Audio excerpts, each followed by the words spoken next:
Tonight, former Congressman Allen West says President Obama is a dangerous threat to the existence of America. Why? Allen West is here to tell you in just a minute. He and his party are the sole destroyers of the American healthcare system. So I'm going to keep doing everything in my power to make sure this law works as it's supposed to. Because in the United States of America, health insurance isn't a privilege, it's your right.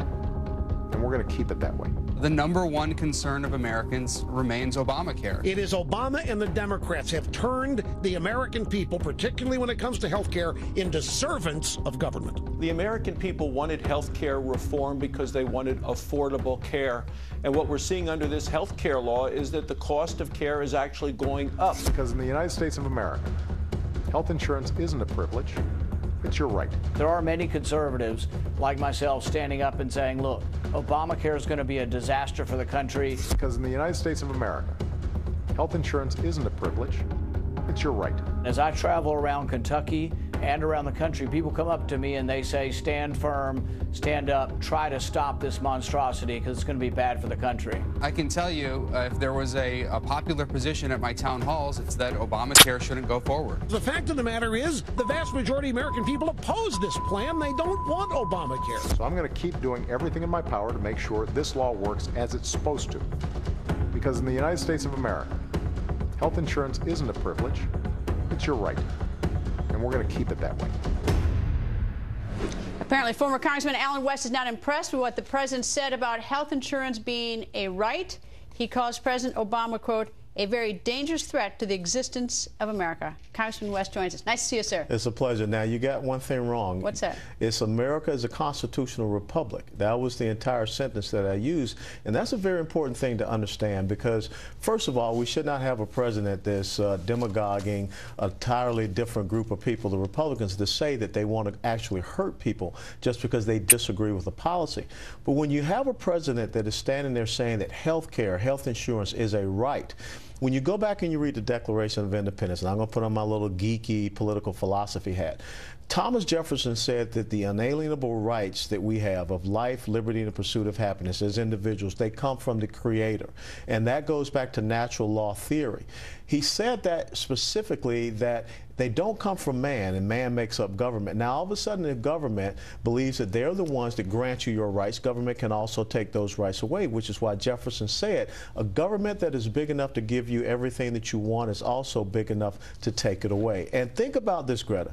The last time we had a president talk about the American people as individuals having a right to a certain thing, it was back in about 1978 when Jimmy Carter said that every American had a right to own a home, and that was the Community Reinvestment Act. And you fast forward 30 years later to 2008, we had this incredible financial meltdown based upon the mortgage industry and government getting involved in that industry. All right, let me ask you about sort of the tone or the temperature of your words. Sometimes I get going and say things that I want to sort of dial back later. You say that he's a dangerous threat to the existence of America. Is that just Congressman Allen West sort of getting on a roll, or is that genuinely what you believe, that he's a dangerous threat to the existence of America? And I say it as a constitutional republic, because once again, tell me what you mean as a constitutional republic, because you have to look at the rule of law. You have to look at our founding documents. And when you have a president that is saying that, you know, a certain thing is a right that government is supposed to give to you, that goes against the founding premise of this country as well. You know, I quoted in that Facebook post the book by Montesquieu, The Spirit of the Laws, that talked about the separation of powers and checks and balances. The president should not be able to delay certain parts of law. He should not be able to push away certain mandates or this cap on the out-of-pocket expenses, because once a piece of legislation has passed through the House, has passed through the Senate, is signed into law by the president, you don't get to cherry pick it. And that's a threat to us as a constitutional republic when a president is starting to cherry pick law. Well, that seems to be going on, I mean, quite routinely. I mean, there have been a number of things that you talk about, the health care, and I'm going to be talking in a moment about all the delays that are coming up. But different things have been cherry picked. The employer mandate, that was put off for a year. The cap on how much people on out-of-pocket expenses, that has been postponed. That was given. But it's also, so there is some cherry picking going on. Is there anyone besides Congressman Allen West who is sort of, you know, is raising this issue? Well, I don't sit around worrying about what other people say. Well, yes, except if you're the only one, chances are nothing, you know, that it's not going to resonate if you're the only one. I think it's resonating because I'm sitting here talking to you about it. Well, there is indeed that too. You're right about that. And I think furthermore, you know, no one can say that this is not correct. What I just told you is enshrined in our Declaration about the unalienable rights of the individual. Those don't come from, you know, President Obama. When I talk about the spirit of the laws and the system of checks and balances and separation of powers, that's ingrained in our Constitution. When we start to get away from those things, when we start to have a Supreme Court that is legislating from the bench, you know, Mark Levin has a great book that's out, the Liberty Amendments, and he's talking about all these end runs going around our Constitution. That's a very serious threat. I mean, I don't want to deviate too far, but you talk about legislating from the bench. Is that it's been typical, so a typical Republican position is they like exceptions to the Fourth Amendment, giving more police powers to the police so they can go in and bust through houses, right? Well, I don't know. I mean that. But every time you create an exception to the Fourth Amendment, but I'm concerned about the NSA and what they're doing. No, but I mean, there's an awful lot of legislating being done by every court under that theory. But it's like people are for it if it happens to be something they like. They're against it and say it's bad or it's activism by a court if they don't like it. I mean, there's a lot of quotes sort of legislating by the bench. Yeah, but I'm just a straight shooter. And this comes back to another thing that happened with the Affordable Care Act. When they ruled that the individual mandate was lawful because Congress has taxing authority, there should have been one question. Was the individual mandate consistent with the Commerce Clause? And it was not. And that should have been the end of it, not trying to figure out how we can make it fit. Well, the Democrats also said in supporting and pushing the individual mandate that it was not a tax, and then suddenly later they wanted to call it a tax. No, but there was now, why do we have the employer mandate being delayed, but yet the individual mandate is not? Yeah, why is that? You got a theory on that one? You got to ask the president about that. What's your theory on that? My theory is that it fits an agenda, and I think it is a kickback to those people that are going to benefit from it, just the same as you see with the out-of-pocket expenses. Yeah, but it's not, you know, if everybody gets sort of a special deal out of this Obamacare, the whole idea of it that everyone sort of contribute and pitch in to sort of lower the cost, that is going to very quickly vanish, if not gone. Well, that's why Max Baucus calls it a train wreck, and he was the original author of it. Yes, and he's the original author of the train wreck comment out of the Democratic Party. Yeah. All right, Congressman, we also want to ask you about the Obamacare navigators. They will have access to the personal information of millions of Americans, but the newly hired navigators will not undergo background checks themselves.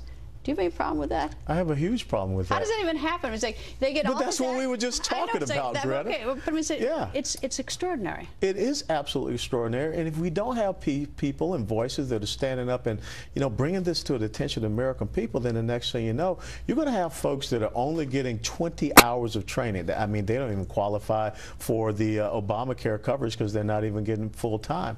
That are going to have access to your personal. At least give them 50 hours, but anyway. Yeah, they're going to be having access to your personal records. But yet, there are no background checks for these individuals, and a lot of these individuals are tied to the certain types of community organizing groups that are very sympathetic to the left. But I mean, it's so, you know, I use the term extraordinary. I mean, is that they have the amount of information, personal information, that many people fear is going to be out there. You would at least hope it was trusted. I mean, we can't even trust sort of the spy information with the NSA. Yes. So how in the world are we going to, at least I think Snowden probably had more of a background check because he's dealing with more significant things.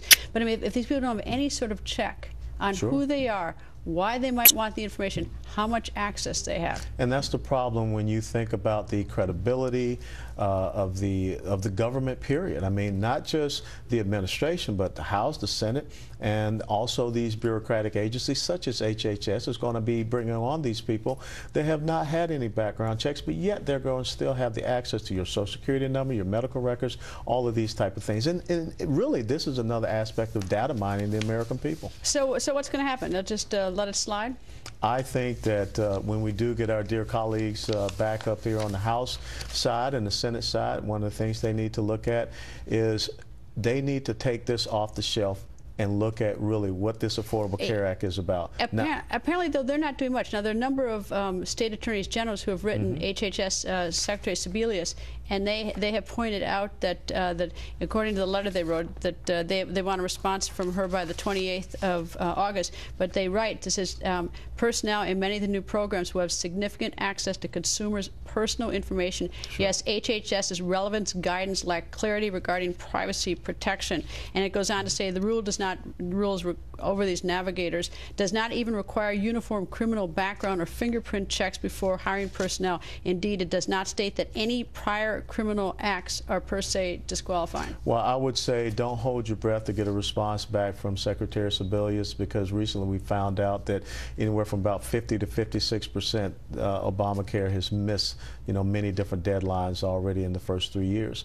But this is something where the state's attorney generals, they're absolutely right. They should not allow these exchanges to get set up. They should not allow these navigators to start accessing American private records unless they get some answers back. We cannot allow people to have this type of access and they don't have background checks themselves. Any idea what information they're going to have access to? I mean, I've heard such a wide range of things. There's sort of, alarming, the idea that they have access to personal information. But what, do you have any idea what this personal information is? Well, when you sign up for these exchanges, I mean, they've got to get your basic information, your Social Security information, your medical information, because that's part of the assessment to go into these exchanges.